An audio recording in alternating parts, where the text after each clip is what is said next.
Big Brother, mainstream media, government cover-ups. You want answers? Well, so does he. He's Alex Jones on the GCN Radio Network. And now, live from Austin, Texas, Alex Jones. All right, we're 1 hour, 8 minutes into this 4-hour transmission. We just began simulcasting the syndicated radio show on the web via television at prisonplanet.tv. I do want to just point out that coming out October 21st, I will release Fall of the Republic. Each film gets better, but this is a whole quantum level above any film I've ever made. You can pre-order those at Infowars.com. And as things deteriorate and as things fall apart, we will release the film at prisonplanet.tv early if we have to and start shipping the DVDs early. So whoever gets their orders in first will have them shipped to them in order. So the pre-ordering going on now, and we're only 21, 22 days out from the film being released and being shipped. So prisonplanet.tv. All right, ladies and gentlemen, I know we have Ted, Dennis, Roman, Annie, Lewis. We're going to get to all of you at the bottom of the hour with both of our guests on any issue you want to discuss. But for these next two little short segments with our guest, I wanted to go over the Iran situation. 3 weeks ago, 3.5 weeks ago, a secret mission by Benjamin Netanyahu was sent to Russia to meet with Putin and Medvedev, the president and prime minister. We clearly pointed out that that was about getting the green light to strike Iran. A few weeks later, Russia came out and said, yes, we may have to support a strike on Iran and sanctions. A big shift. The deal was to, at least for now, pull the missile systems out of Western Europe, Eastern Europe, to get that concession that Russia will be left alone. The bargaining chip, I guess, was launching the sneak attack on Russia on 888 to say, we're serious, you better let us have Iran. Israel helped, of course, launch that attack, according to Jerusalem Post and Haaretz, along with NATO and U.S. forces on 888 in Georgian areas of South Ossetia and Abkhazia. So we have all of that going on.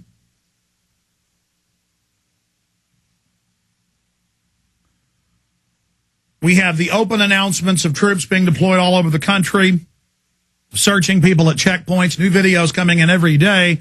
Very chilling. Open talk of forced inoculation. If we don't get the word out, that's going to end up happening. Open discussion of the dollar being completely devalued anytime in the next 2 years, maybe even quicker.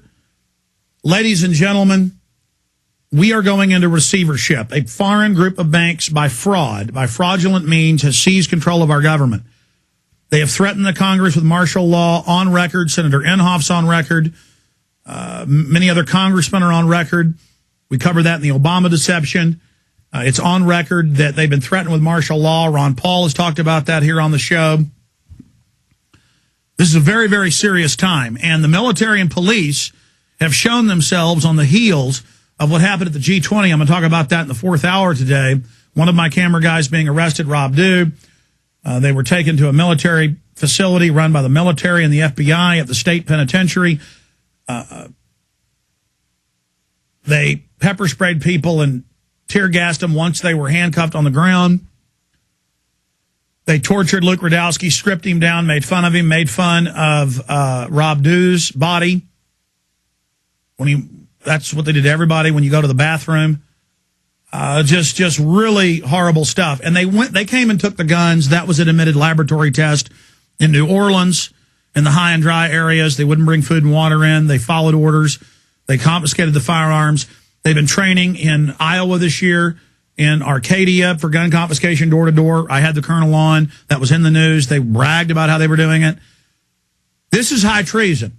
And the military and police have shown themselves that in a mob psychology, in the heat of the moment, they will take your guns, they will take your children, they will forcibly inoculate you. Now, are they going to stage a new war, as the Rand Corporation document showed they wanted to do 8 months ago that Paul Watson wrote about? Is it going to be mixed with the flu outbreak? Is it going to be mixed with the dollar devaluation? We don't know. But the assets are in place, the legislation's in place. This appears to not be a tabletop exercise where it's a drill on paper. It appears, well, it doesn't appear, it's a fact that the real hardware, assets, and training is in place. And They're drilling openly at a level conservatively 20, 30, 40 times anything we've ever seen. I want to now go to Kurt Nimmo of Infowars.com and Paul Watson of PrisonPlanet.com, both my main editors of those sites. Kurt, let's tackle Iran first, and we'll go through all of this. And then Paul, I want to get Paul's take on it. You've written 2 excellent articles, Building a Pretext for Mass Murder, Iran's Secret Enrichment Facility. And then you read in, the U.S. launched the sneak attack on Russia, but they said Russia launched it, and then later they had to admit it was a lie. They said Iraq had WMDs, yellow cake, aluminum tubes. That was a lie.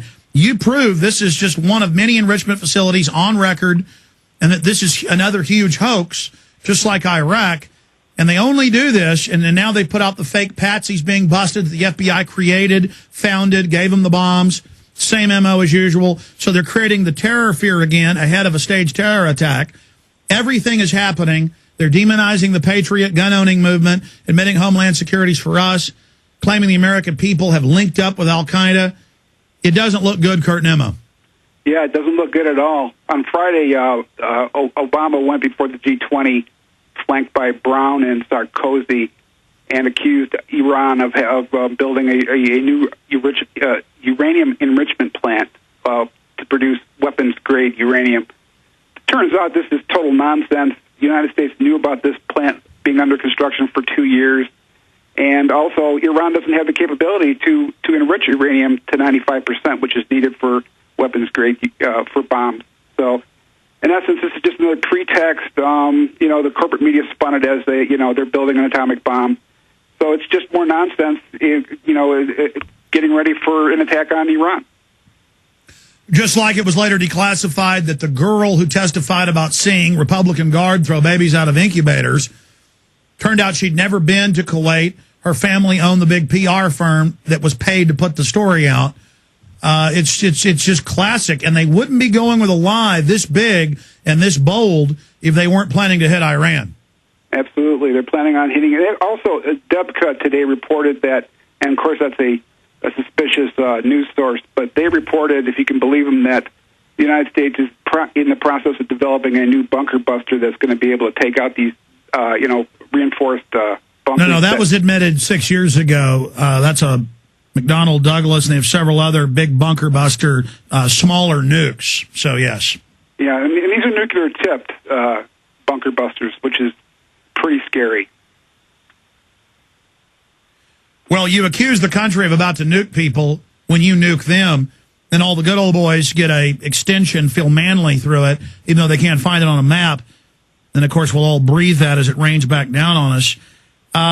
Your article breaks this down. I mean, they've built these things all over the country. They haven't come clean. They said, okay, we finished a new enrichment center. Come inspect as it opened. They've got them all over the country. This is just another mass lie. Right. And also, Iran is not anywhere near bringing this plant online. So they have followed the rules that are set up by the IAEA as far as under the nuclear, the NPT to supposedly come clean, as Obama put it. But Israel doesn't come clean about its 400 to 800 high-tech nukes and submarines and ICBMs to deliver it and cruise missiles. I mean, why can Israel have all this and then no one's supposed to talk about it, but Iran can't have anything? Well, Israel's a preferred client state. They're allowed to do that in the same way that Pakistan is allowed to do it. Paul Watson, another giant hoax. We need a headline explaining that this is a hoax, just like they had announced that Russia snuck attacked Georgia. I mean, this is a giant hoax. That's right, Alex. I mean, if you remember, Obama won the nomination against Hillary by posing as this peacenik because Hillary kept saying in debates how she wanted to go after Iran, and Obama was positioning himself as the opposite of that. You know, he would seek talks with Iran. He was this ambassador for peace. And now he's involved in one of the biggest stage-managed and contrived inventions that we've seen in years, which is acting as a pretext for hostility against Iran. You know, I mean, the fact is that, as Kurt lays out in his article, Obama claimed that Iran was breaking these rules, but under the March 2007 agreement that Iran had with the IAEA, they're not required to report a nuclear processing installation when it's first being constructed. They're only required to report it 6 months before any nuclear materials are brought onto the site.